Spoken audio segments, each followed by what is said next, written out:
Chipset, el cerebro oculto de la computadora. Hola a todos y bienvenidos. Cuando armamos una PC, la atención siempre se la llevan el CPU, la tarjeta gráfica y la memoria RAM. Pero ¿qué hay del director de la orquesta? Ese componente silencioso que se asegura de que todos hablen entre sí.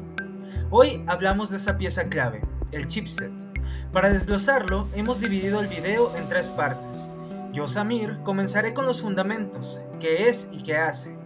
Luego, Nicolás tomará la sección del núcleo, sus características e importancia. Y finalmente, César nos dará la guía práctica de cómo elegir el ideal para ti. Comencemos. Muy bien, mi sección son los fundamentos. Si la tarjeta madre es una ciudad, el chipset es el sistema de carreteras y el centro de logística. Entonces, ¿qué es exactamente un chipset? Es, literalmente, un conjunto de circuitos integrados en la placa base.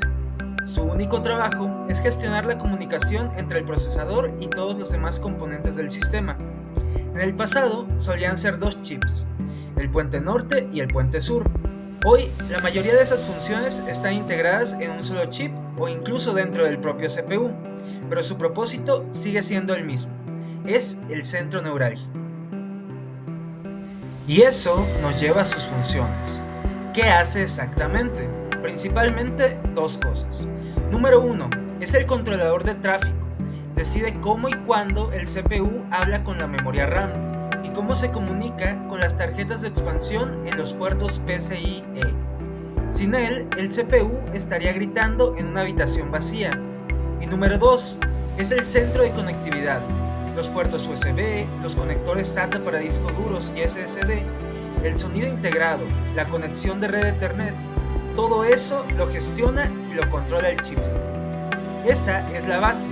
Ahora, para entender por qué hay tantos modelos y precios, le paso la palabra a Nicolás. Gracias, Samir. En mi sección veremos el núcleo. ¿Por qué esto te debe importar y cuáles son las diferencias clave? No todos los chipsets son iguales. Sus características definen las gamas de las placas base. Las 3 más importantes son: primero, líneas PCI Express. Piensa en esto como la cantidad de carriles en la autopista de datos. Un chipset de gama alta como un Z790 tiene más carriles, permitiendo usar tu tarjeta gráfica a máxima velocidad y varios SSDs NVMe súper rápidos, sin que estos se estorben entre sí. Segundo, soporte de overclock.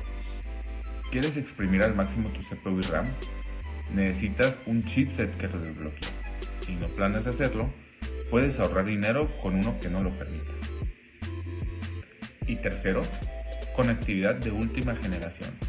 ¿Quieres Wi-Fi 7, USB 4.0, múltiples puertos M2? Es el chipset el que determina si la placa base puede soportar estas nuevas tecnologías. Y esto nos lleva a su importancia real. El chipset que eliges define el techo de tu PC. ¿Cuándo se usa cada uno? Un gamer extremo buscará un chipset de gama alta por el overclocking. Un editor de video, en cambio, necesitará esas líneas PCI Express. Pero para una PC de oficina, un chipset de gama de entrada es perfecto. No pagues por carriles que no vas a usar. Ahora que sabes qué son y por qué importan, ¿cómo eliges el tuyo? César tiene la guía definitiva. Adelante, César.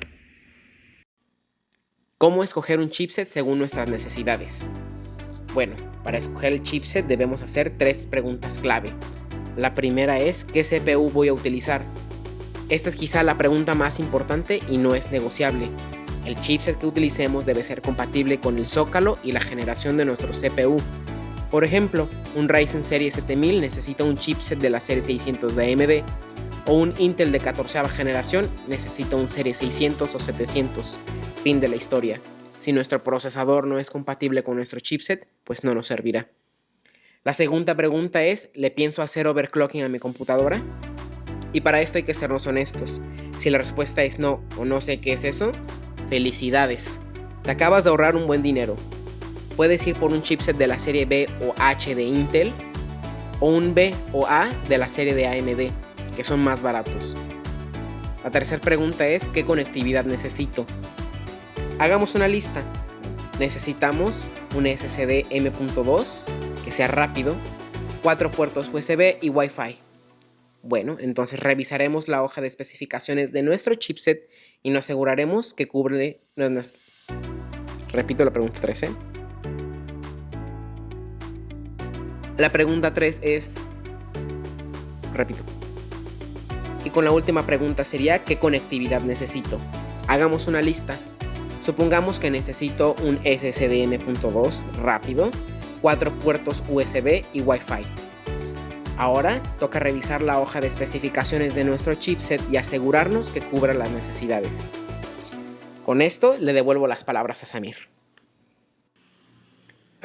Aquí vuelvo a iniciar porque pasó un camión y leo lo del inicio. Gracias, Nico. Bueno, esa es la parte que estábamos esperando. La guía práctica. No pagar más dinero.